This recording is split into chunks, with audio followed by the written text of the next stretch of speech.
मैं आपको दिखाई पड़ रहा हूं। आपको कभी ख्याल ना आया होगा कि आपने मुझे कभी भी नहीं देखा है और ना देखने का कोई उपाय है। आप सिर्फ मेरे प्रतिबिंब को देखते हैं। आपकी आंख पर बनती है मेरी तस्वीर और उस तस्वीर की खबर पहुंचती है आपके मस्तिष्क को। आप जो देखते हैं वो आपकी आंख पर बनी हुई तस्वीर है। मुझे आप नहीं देखते। मुझे देखने का कोई उपाय नहीं, क्योंकि बिना आंख के आप मुझे नहीं देख सकते। और आंख का मतलब यह है कि प्रतिबिंब बनाने वाली व्यवस्था, वो बाहर जो है उसका रिफ्लेक्शन बना देती, उसका प्रतिबिंब बना देती, और पीछे जो मन है उस प्रतिबिंब को देखता है। जब आप मुझे सुनते हैं तो जो मैं बोल रहा हूं वो आप नहीं सुनते। उस बोलने की जो भनक आपके कानों में पड़ती है, उस भनक को आप सुनते हैं। आपके और मेरे बीच में आपका कान रिफ्लेक्शन का काम करता है।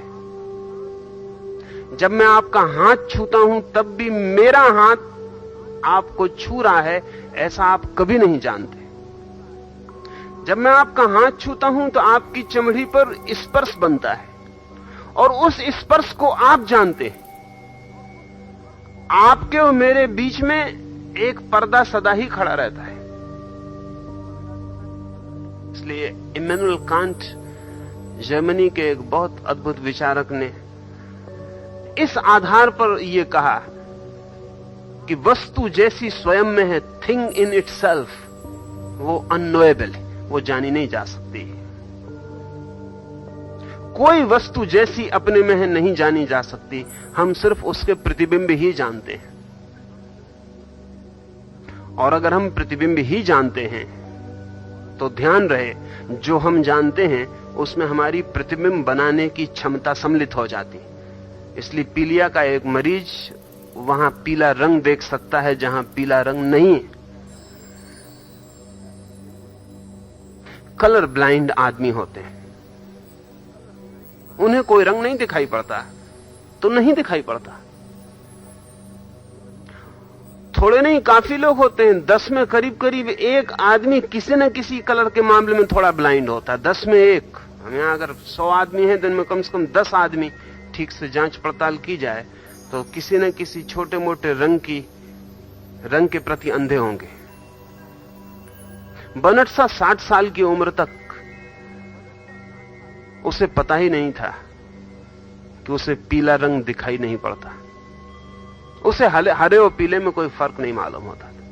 60 वर्ष तक पता नहीं चला। पता चले भी कैसे? 60वीं वर्षगांठ पर किसी ने उसे एक वस्त्र उपहार में भेजे हैं, वो हरे रंग के हैं। तो टाई लेने बाजार गया, टाई उसने नहीं भेजी है तो वो पीले रंग की टाई खरीद लाया।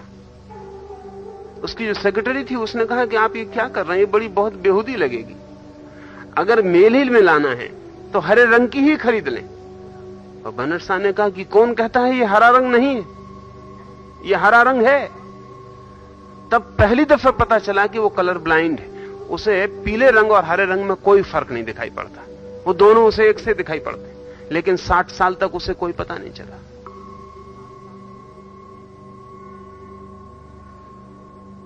तो जो हमें दिखाई पड़ता है उसमें हमारे देखने की क्षमता सम्मिलित हो जाती है। अब एक मछली पानी में तैर रही, और अगर पानी नीले रंग का है तो जो चांद उसको प्रतिबिंब पानी में बना हुआ दिखाई पड़ेगा वो नीले रंग का दिखाई पड़ेगा। और कोई उसके पास जानने का उपाय नहीं है कि जिस चांद का ये प्रतिबिंब है वो नीला नहीं होगा।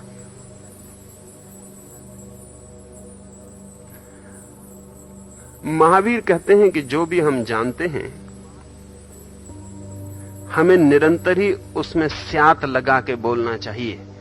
उससे इस बात की खबर मिलती है कि हम सत्य के पूर्ण होने का दावा नहीं करते, सिर्फ प्रतिबिंब होने का दावा करते हैं। हम कहते हैं कि ऐसा मुझे दिखाई पड़ता है, ऐसा है, ऐसा हम नहीं कहते, ऐसा मुझे दिखाई पड़ता है। ये गलत भी हो सकता है, इससे भिन्न भी हो सकता है, इससे विपरीत दिखाई पड़ने वाले में भी सत्य हो सकता है। लाओस से कहता है शायद ये जो शून्य प्रकट हुआ है ये प्रतिफलन है उसका, प्रतिबिंब है उसका, वो जो परमात्मा के भी पहले था, जहां से परमात्मा भी पैदा हुआ होगा। ताओइस्ट परंपरा में ओरिजिनल फेस के बाबत बहुत काम हुआ है। साधक से कहा जाता है कि तुम्हारा मूल चेहरा क्या है, व्हाट्स योर ओरिजिनल फेस, उसका पता लगाओ। आप कहेंगे कि मेरा जो चेहरा है वही मेरा ओरिजिनल फेस, लेकिन अगर आप अपने 10 साल के चित्र उठा कर देखें तो आपको पता चल जाएगा कि आपका चेहरा 10 दफे बदल गया।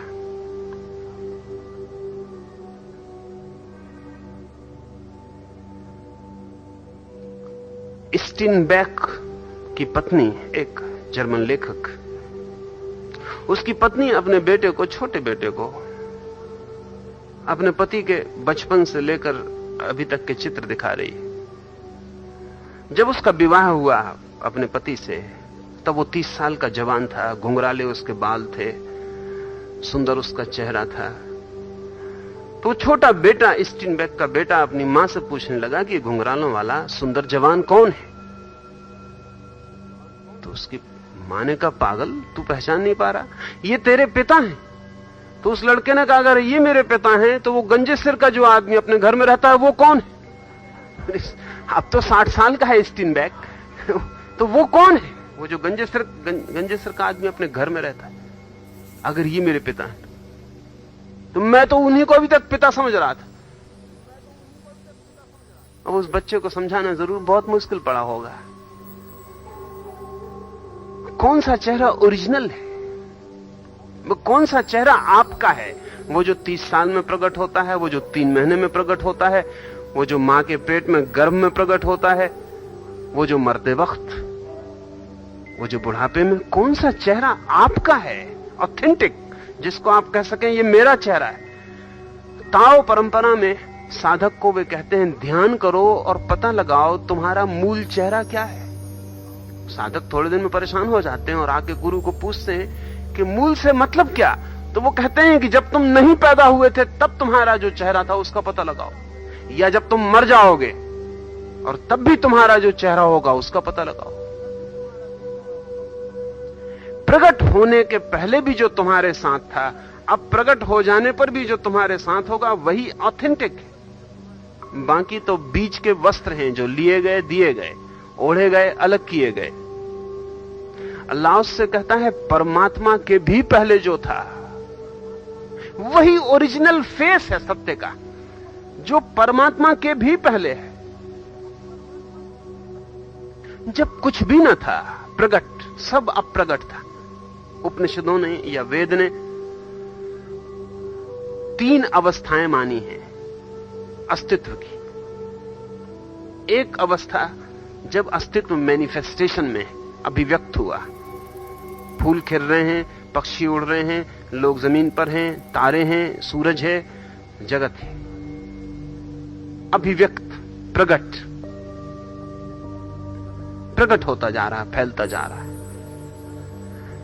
दूसरी अवस्था उपनिषद कहते हैं प्रलय की, जब जगत सिकुड़ रहा है, नष्ट हो रहा है, फूल झड़ गए, पक्षी मर गए, वाणियां खो गईं, तारे फीके पड़ गए, सूरज बुझ गए, सब सिकुड़ रहा है।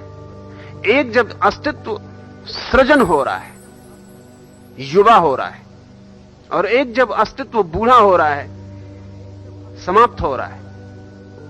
तो सृजन और प्रलय जैसे कि श्वास बाहर जाए और भीतर आए, भीतर आए और बाहर जाए, ऐसा हिंदू तत्व चिंतन ने कहा है कि अस्तित्व का सृजन परमात्मा की भीतर आती श्वास है, और अस्तित्व का विनाश परमात्मा की बाहर जाती श्वास, आउट गोइंग ब्रेथ।